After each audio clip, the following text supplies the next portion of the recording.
Berdasarkan tafsir Ibn Kathir dan riwayat Al-Sahihain, kisah ketaatan Nabi Ismail kepada perintah Allah merupakan contoh tertinggi pengorbanan dalam Islam. Ketika Nabi Ibrahim mendapat mimpi menyembelih anaknya, baginda membincangkannya dengan Ismail yang ketika itu masih remaja. Dalam Al-Bidayah wa Al-Nihayah, Ibn Kathir meriwayatkan dialog antara bapa dan anak ini. Ibrahim berkata, "Wahai anakku, sesungguhnya aku melihat dalam mimpi bahawa aku menyembelihmu." Dengan tenang Ismail menjawab, "Wahai ayahku, lakukanlah apa yang diperintahkan kepadamu." Imam Al-Bukhari dan Muslim meriwayatkan bahawa Ismail tidak hanya taat, malah membantu menyiapkan pelaksanaan perintah Allah.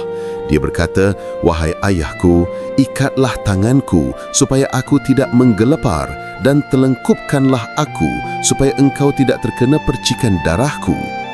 Ketika pisau sudah di leher Ismail, Allah menyeru dari langit, "Wahai Ibrahim, sesungguhnya kamu telah membenarkan mimpi itu."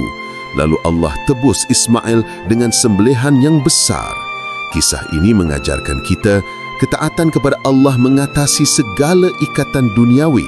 Setiap pengorbanan ikhlas pasti diganti dengan kebaikan. Subscribe untuk lebih banyak kisah teladan para nabi. Komen korban jika kisah ini menyentuh hati anda.